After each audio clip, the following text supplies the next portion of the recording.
no joke. What is the deal with them darting out in front of cars? Death wish? No. It's all part of the squirrel gang initiation. Follow me. 3 possible outcomes.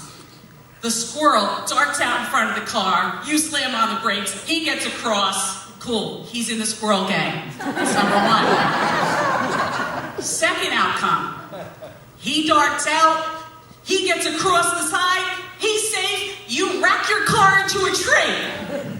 Not so good for us, but the squirrel, automatically a gang lieutenant. How cool, right? He gets stripes, tattoo, a bandana, he's rocking it. Third option,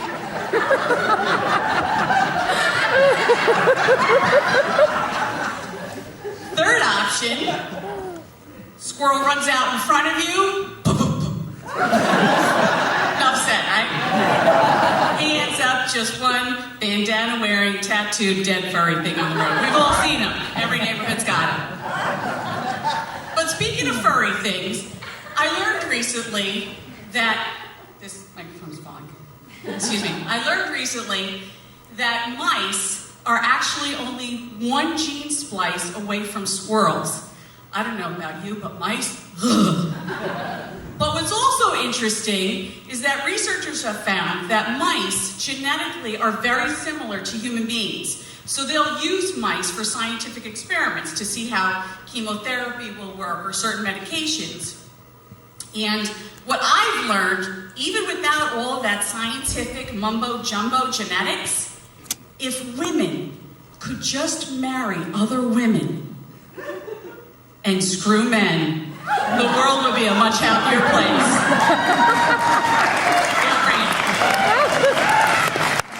Because to me, those mice are like ex-husbands. While I don't necessarily want them dead, I don't want them in my kitchen either.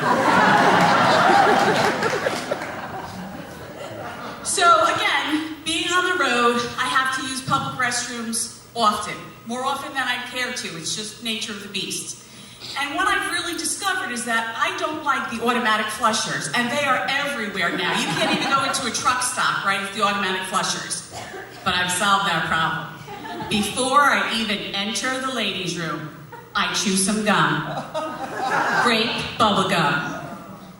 I take that out of my mouth, I put it in front of the infrared sensor. I take care of what I have to do, I get myself back together, pull the gum off the sensor, voila, the toilet flushes. I've never done a thing. It's all on my schedule, not the toilets.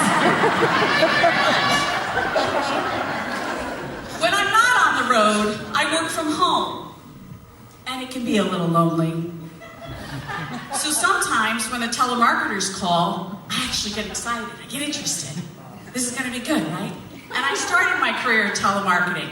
So out of courtesy, I don't hang up on them, I don't blow them off right away, I listen. But I like to challenge them just a little bit. So one day I'm home and I get a phone call and I figure it's a telemarketer, I answer. But boy, was I wrong. It was a pervert. But out of courtesy, I do what I always do, and I listen. Things were going great. Until he starts with this, your legs gotta go over here thing, and I'm like, ho, wait a second, what do you mean? He hung up on me. Seriously? I'm like, dude, I'm trying to work with you. So I star 69 to get him back.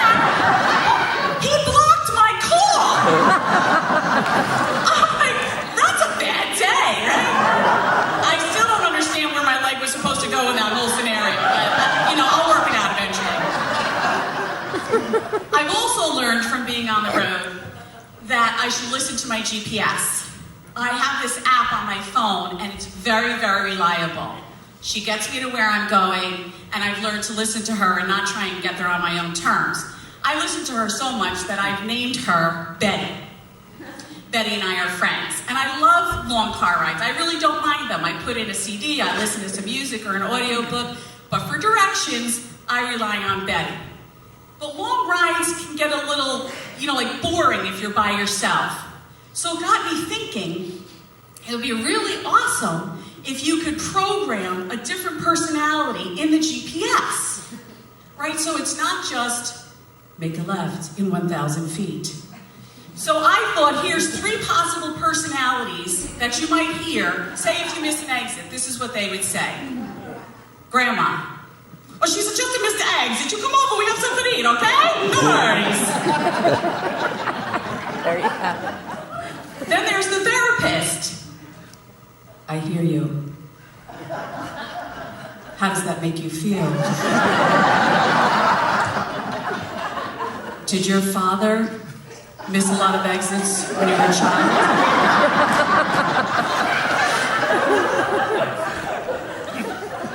And third, Jersey Mike. You dumb bitch, you missed the exit. I'm out. Thank you very